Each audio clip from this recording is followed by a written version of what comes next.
Good afternoon.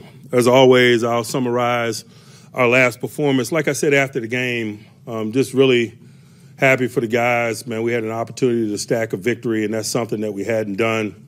And so that's a significant step. Hopefully it's a springboard for us as we move forward. Absolutely, we need it to be. The sand's running through the hourglass in terms of us stating the case for ourselves. We recognize that. We've recognized that for some time now, and that's why we've worked with the urgency that we've worked with for some time, just trying to get back into conversations and find a level of consistency that produces wins on a consistent basis. 2 consecutive road wins is significant as well. If you're going to be a team in this thing, you got to make venue and game location a non-factor in terms of performance. And so there are a lot of positives to draw from that. We can't wear our hands out, patting ourselves on the back. Obviously, we got the Baltimore Ravens coming in this week. We got 5 or so left. 3 of those are divisional games. And so, boy, there's a lot of weight on them. There's a lot of weight on this one. And so that's why we're excited about the week of work in front of us from a preparation standpoint. Still staying in line in terms of summarizing the game. I thought we did a good job of taking care of the ball. I think largely we've done a better job of taking care of the ball offensively. I think that allows us to maintain possession of it.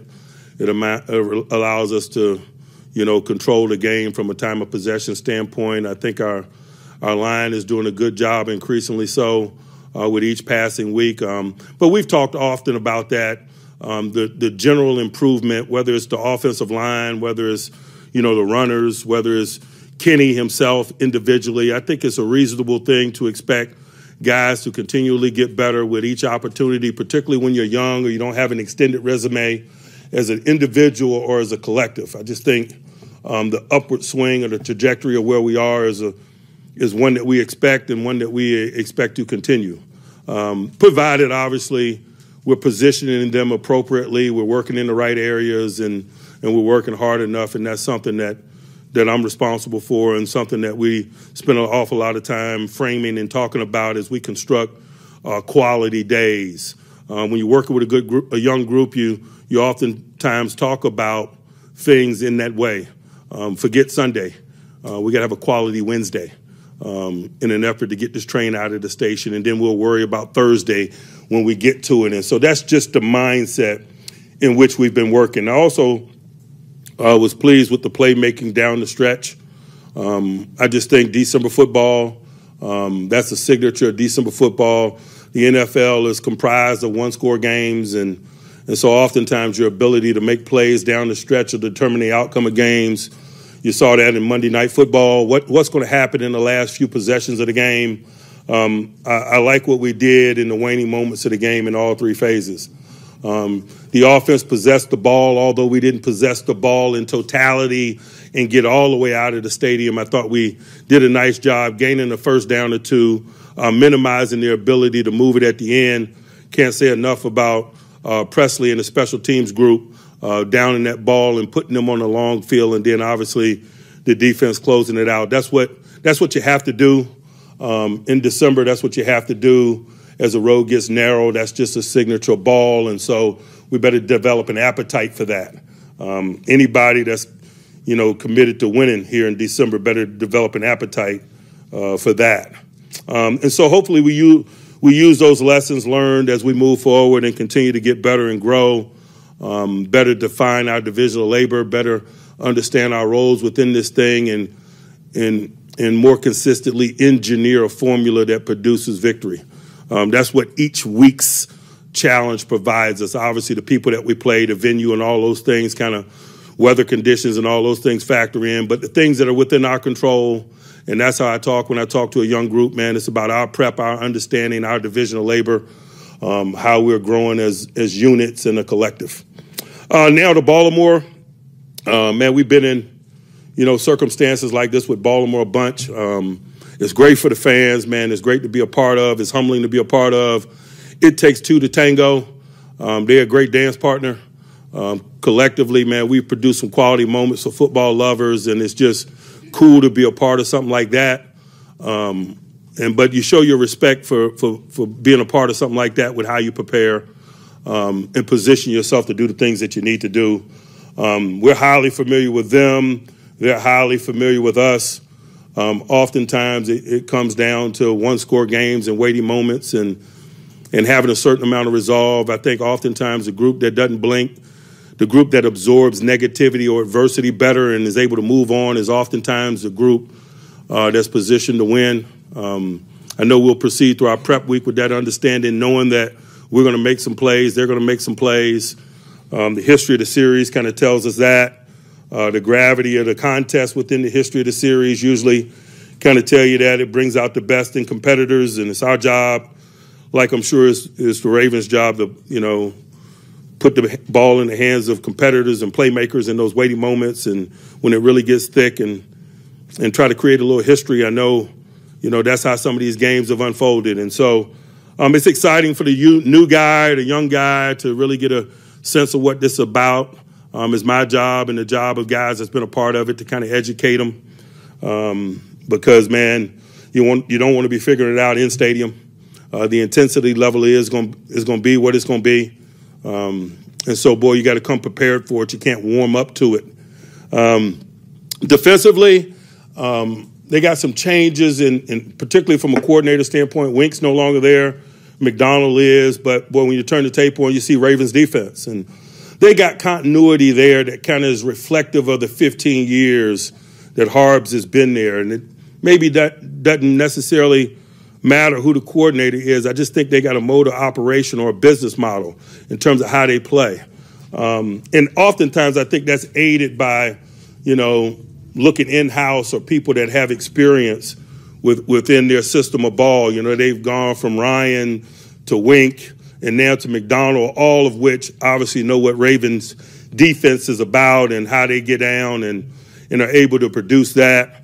I see that. I see some things that are very much Ravens D, but I also see some things that are a little bit different, and that's to be expected when you're dealing with a new coordinator. We spend a lot of time talking about what's different. We kind of know what's the same. From a schematic standpoint, they got quality players. I think you can say the same thing about the quality players.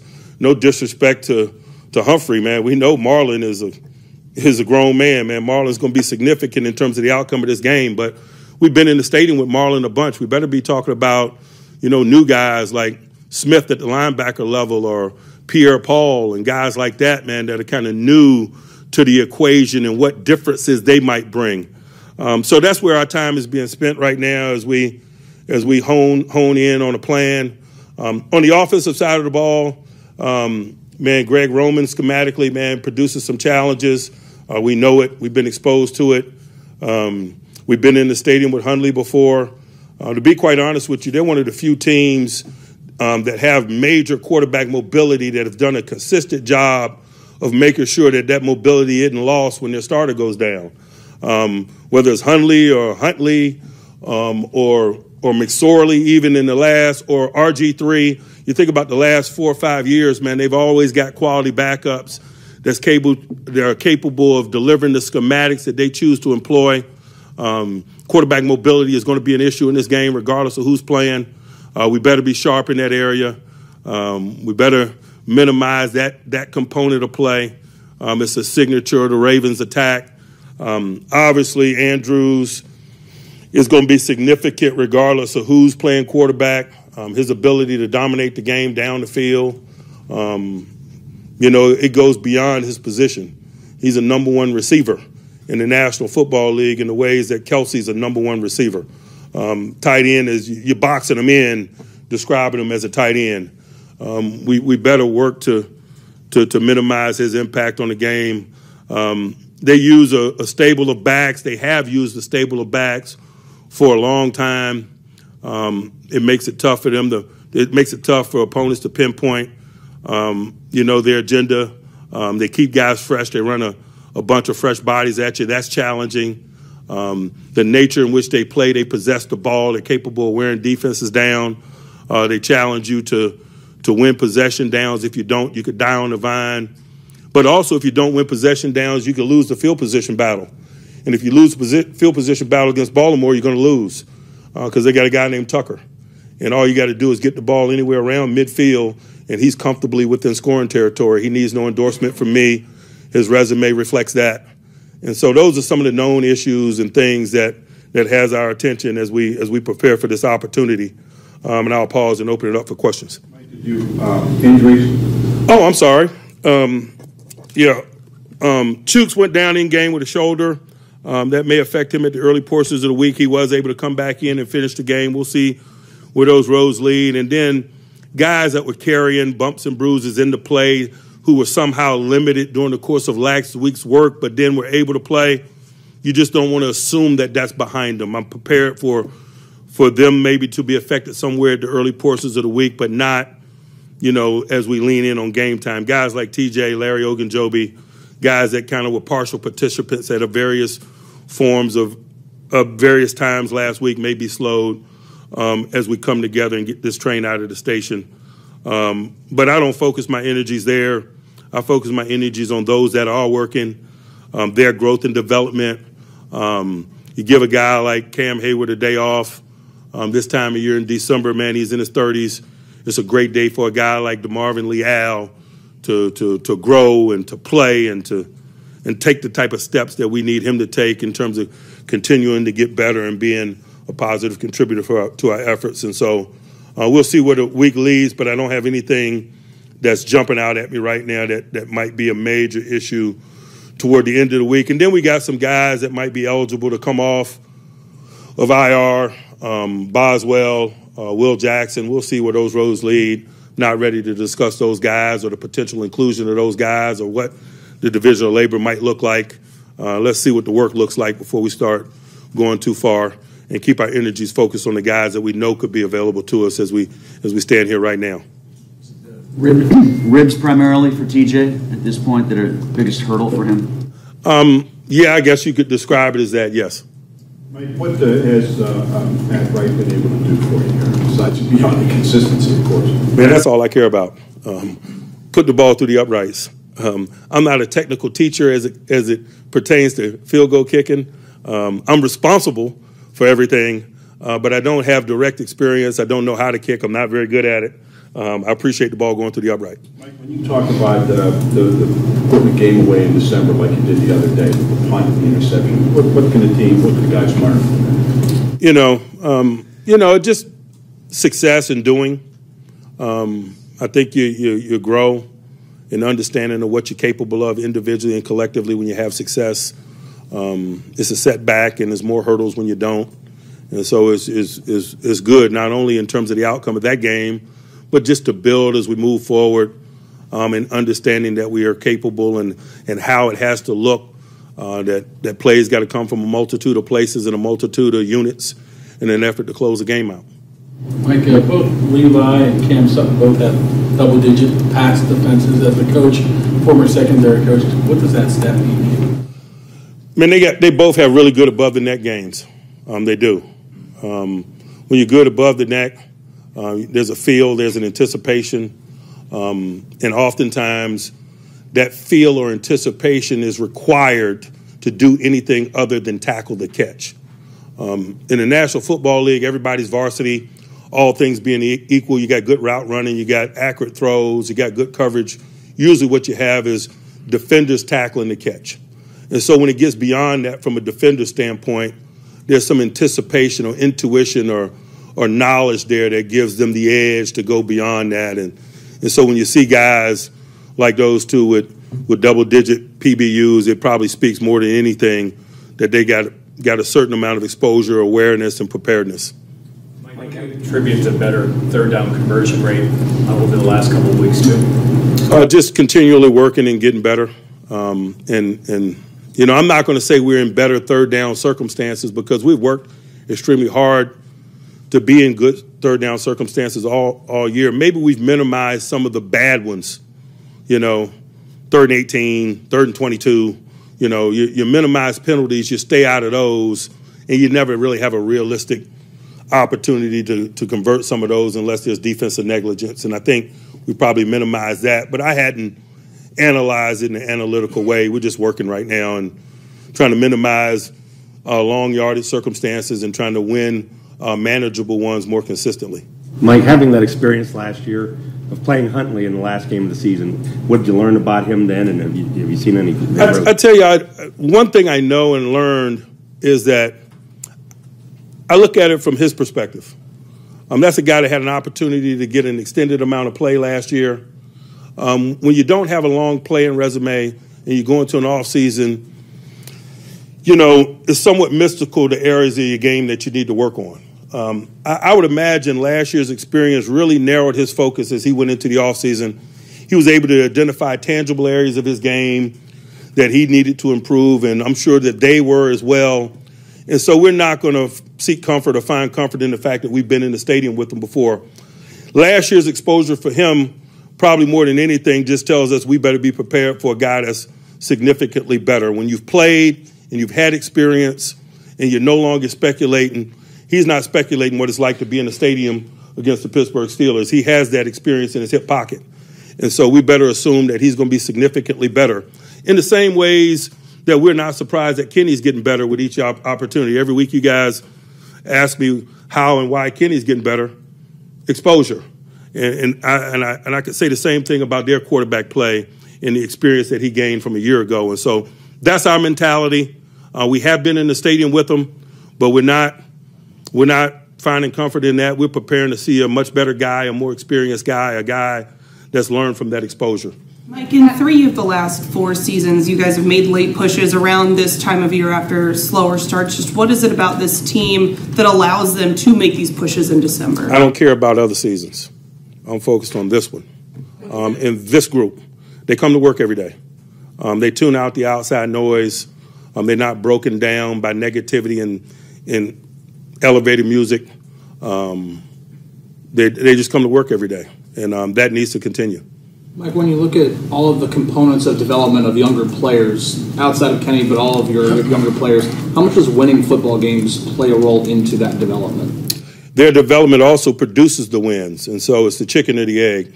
We don't grade on the curve. Oftentimes when I'm asked about Kenny, I talk about his progression and the rate of his progression, but I always include in that statement, we're not grading on the curve. We expect him to produce wins while this development is happening, and it's the same thing for all those guys. They're growing in the right ways because of the victories. Their play is producing the victories, and so, let's keep it going. Mike, in that same vein, Pat Fryermuth really seems to be coming into his own. Has he made any changes, or is that really just getting more comfortable? Pat's a second-year guy. It's reasonable to expect those guys to make a significant jump. He had a lot of success in his first year. It made us really optimistic about the prospects of this year, and I think it's just kind of coming to fruition. I don't think any of us are surprised by it. And at the top of the list, Pat Fryermuth.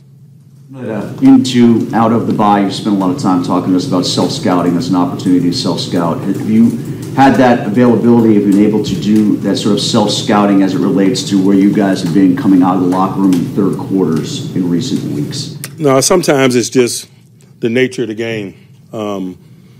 Like in Indy, they got a big kickoff return and produced a touchdown, and that produced the ebb and flow that was momentum that they were able to ride for a while until we could get it turned. In this past game, Atlanta got the ball to start the second half, and they did a great job of winning the line of scrimmage and possessing the ball. I think we had one possession in the third quarter. We didn't do anything with it, and then they possessed it again. And so it was just about having an opportunity to have the ball in that instance. And oftentimes, discussions such as you mentioned, production, particularly when you're looking at a small window, a half a play, or things of that nature, there's often things that other variables that weigh into it beyond the obvious. And so that's why sometimes I don't answer questions directly when you ask me things of that nature. It's a multitude of variables, sometimes having nothing to do with the people that you ask about. Mike, do you get the sense that after winning 2 in a row, especially on the road, that this team is beginning to believe in itself and believe in one another? I don't know that I questioned that belief prior to that. There was frustration in terms of us not getting the job done, but I don't know that I questioned belief in oneself from a collective standpoint. Mike, there was frustration with George Pickens. What do you tell him about wanting more targets? I'd rather say woe than sick him. I want a guy that wants to be a significant part of what it is that we do. Now, the appropriate and professional and mature way to express that, we're growing and working on, and we will continue. But that spirit, that competitive spirit, the guy that wants the ball, no, I want that guy. You know, I would imagine TJ wants to lay the quarterback down more. We got competitors. This is professional football. These guys know that they have to deliver. And so for a guy that wants to do that, I'm not going to make that a negative, no matter how silly I think the commentary is or people talking about him expressing frustrations and stuff and trying to make it a negative storyline. I laugh at that. Again, that's one of the reasons why we're continually progressing, because we're capable of tuning that BS out. Mike, I know you had a chance to chat with Cam about Connor's touchdown, the magnitude, visiting their dad's grave earlier that day. Have you had a chance to talk to Connor? I have not. I don't talk to Connor. I talk to Cam.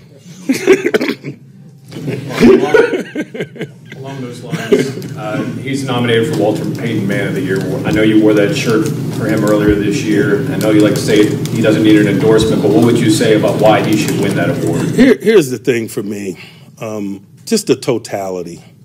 I know it's an award that acknowledges the work that's done in 2022, but much like his playing career, man, his work in the community, whether it's Pittsburgh or Atlanta where he's from or Columbus where he went to school or any community that he cares about, this guy contributes in a positive way in the way that he has as a player. The totality of his resume in that area is indisputable, like the totality of his resume as a player. It's over a decade of service. And so that's why I feel like he needs no endorsement from me. How he lives his life and how he conducts himself, how he cares about people and utilizes his platform in a positive way is all the endorsement that he needs. Mike, in the way that you were excited at the beginning of training camp, you said like you were ready to boil water, put your mouthpiece in there. What is it about December football that it seems like you get rejuvenated or get another boost, level up? Man, as the road gets narrow, it makes you or it breaks you. You feel that pressure or you apply that pressure. It's my preference to apply it. And it's my job to make sure our team shares that sentiment. You were talking about the history of Steelers-Ravens a little bit. I think you used the phrase, for the young guys especially, you can't warm up to it in game, you have to know about it.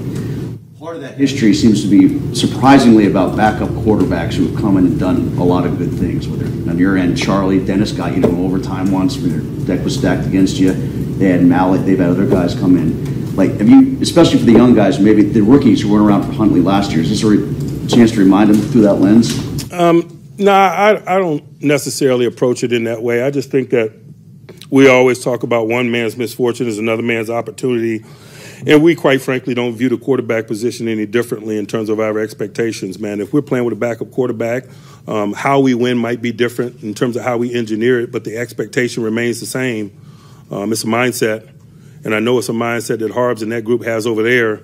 And so we just don't spend a lot of time formally talking about what quarterback's playing and its impact. We just assume that they're going to come to play, just like we would come to play regardless of who we had at quarterback, as you mentioned. That's football. That's football at the highest level. Mike, do you think this team has turned the corner? Stay tuned. Mike, we hear a lot from some of the offensive rookies, Kenny, George, Connor, about the bond that they have with each other. How do you kind of see that continuing to grow, and what does that do for you guys offensively? Every rookie class has a bond. They in the offseason, when you bring them together, you herd them in vans, you house them in the same hotels, they eat together. At training camp, they live together. They figure things out together. Life skills on Tuesday. The only thing that's probably different about this group is they're probably getting an opportunity to contribute and play more in the midst of it. But you can say the same thing about Naj and Muth and those guys from a year ago. There's always a unity within a draft class, man. Not only because of the challenges that they face together, but just the informal time. They spend time together. They often live in the same communities and the same, this life for them. There's a brotherhood there. Mike, I know you guys take it a week at a time, obviously, but Najee said after the game, like, you guys are in the business of winning, you're in the business of making the playoffs. How much is that playoff discussion something that you guys continue throughout the season, especially now? Man, that's every week of our lives, but we frame it in that this week is what's important relative to that. It's not a realistic discussion unless we handle business this week. And so that's what I mean when I say each week we're singularly focused. We don't it's not like we don't acknowledge the elephant in the room. There's something that's coming at the end of this thing, but and we want to be positioned for it. And so we know what this week means relative to it. Anything else? All right. Thanks, guys. Thanks, everybody.